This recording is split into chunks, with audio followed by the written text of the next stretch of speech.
So, gentlemen, you are identified as Team Renaissance, which implies that there is need for a rebirth and a re-energizing of the organization. Why is that?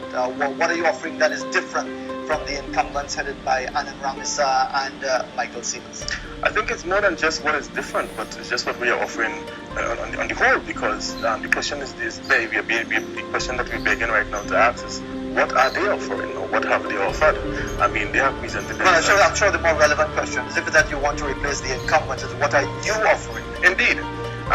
We are about service. We are about service, and that's why I posed the first question in the first instance, because we're still asking about what service was offered. And there are a lot of things that needs to be done that is not being done. We have just seen, for the past week, this year alone, 3 officers being murdered. And the question we continue to ask, where have the association been? We're advocating for training, qualification, and certification of concerned officers are concerned. The question we continue to ask, the police service has been without a shooting range for its entire existence. Where have the advocacy for a proper facility for shooting ranges and whatnot are concerned? So we're talking basically about the welfare, well-being, and interest of officers. When you understand the role and responsibility of the association has been mandated by its members, and as such, our first responsibility, the first responsibility of the association should always be the welfare and well-being of its members. So Terrence, give us some point, because you are vying for the post of secretary. What do you see as the fundamental responsibility of a police social and welfare association? Well, Fazeer, the association is to seek after the welfare of all police officers. We do not say whether you are a member, whether you are a non-member. We have to look at it on the broad sense of representing police officers. And what we have found is that whilst police officers are outside there fighting crime, frontline officers, there must be an association or other persons now behind the scenes seeing about their welfare. Police officers, their salaries are incorrect, they're not receiving the correct salaries. They have to see about salaries, they have to see about performance appraisal, they have to see about their families. And what we are saying is that if we want to get the best out of police officers, then we need an association that while you are out there fighting, we are behind the scenes taking care of your needs for you, so you can feel comfortable to give the public the kind of service that we know that they want and that they deserve. And how do you intend to carry that fight? Because the argument from the incumbents is that they continue to carry that fight, but they can only do so much in the sense that if it is that whether it's the CPO or whether it be whatever relevant government agency is either standing in their way or is slow to react. There were issues with the previous commissioner of police. We now have an acting commissioner of police, and there are other issues there. What are you offering that is different that could say that you will bring about the change that you're promising? Fazeer, we have decided at Team Renaissance that there must be a connection between the executive and the members. There can't be a disconnect. You must be able to know your executive, and the executive must be able to know you, and the executive must come to you. For far too long now, with this executive, what you find is that members have to keep coming to them, and they're not going to anyone, they're not serving. They sit down there in our office. If you call them, they say, write something or send something, and they're not coming to you. And the executive of the association need to take the fight to the authorities. And when you look at it, we have a shooting with our officer recently, and they're talking about everyone should be armed. Yes, we agree everyone should be armed, but what are they doing about that? Who have they consulted with that? What plans have they drawn up to deal with that, to bring that into being? All they are giving us is just rhetoric, just talk, and they're not seeing any effort. It's not to say they're making effort and they're not succeeding, but there's stumbling blocks in the way. You're not seeing any effort whatsoever. Let's look at housing for police officers. They have arranged for over 900 officers to come to the association to fill out application forms of housing. 900. Charge them $100. And mind you, those funds didn't went in the association coffers. They see there is some processing fee. And you get to serve members there and they're charging them $100. How many persons receive housing? I don't know how many. But I don't know neither because they saying none. I ain't seen anybody on the TV saying they're receiving a house from the association. Absolutely nothing. And they sit down there. I don't know if they're begging in silence or in quiet. But what we are saying now, we can't just sit down and beg. We need to get up and get. Okay, well, Mr. Marshall, what do you mean by get up and get? Are you talking about police officers taking industrial action to get things done? I want to go back a little bit before I answer that question, Fazeer.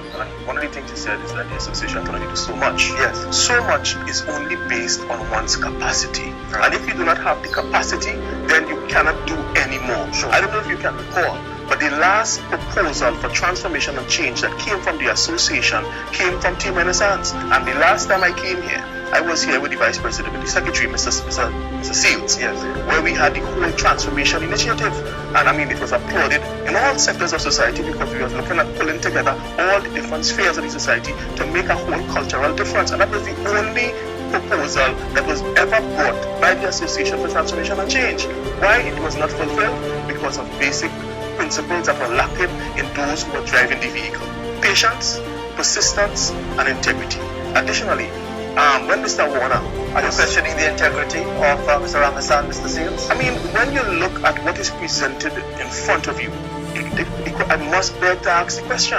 I mean, there are so much issues to be addressed by members, but yet still, the first thing that we're hearing the president clamoring for or making statements on ethnic imbalance in the promotion advisory board. Where did that come from?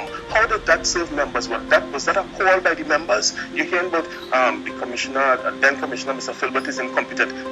Was that a call by the members? I am wondering, who are you serving, Mr. Ramos? I am asking the question now when I see what is on the forefront in your agenda. Now, I have been... Is this election going to create greater division within the service? Because some of the issues that you're raising when you talk about matters related to ethnicity and so on, yes, are very divisive topics. Yes. Now, the thing is, an educated person will recognize, when you understand the history of the country and the history of the service, that there's going to be ethnic imbalance. The problem is not ethnic imbalance. The problem is there discrimination? Because I expect ethnic imbalance when you understand the history of the country. You understand? So that wasn't an issue to me, but it made a furor, and no one was there to actually clarify and identify what the issue really is. And again, nobody is there to actually spearhead the thing based on intellectual discussion and real consultation.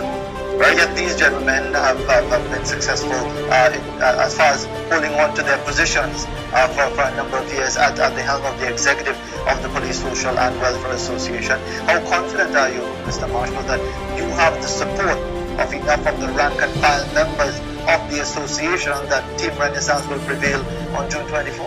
Well, I think anybody that is right thinking and conscientious, even those who are looking to vie for office, if they're really concerned about the welfare and the well-being of the members, would vote for Team Renaissance. I mean, you're just talking about change in the political climate and democracy and whatnot, and you talk about the middle class. But I believe that change always comes from the bottom, and history would validate that. I am the only constable in the race, and I have never been one to wait on a position to make a decision.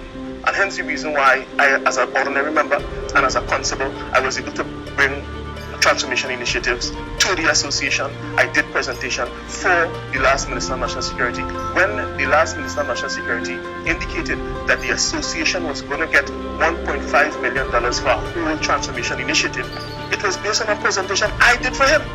So rank is unimportant to me. I am of the opinion that once you recognize a problem, automatically you have been bestowed with the responsibility to make a difference. And this is my contribution. Yes, just after that, what we have been doing as Team Renaissance, we have been going around to all the divisions, all the sections, to talk to members.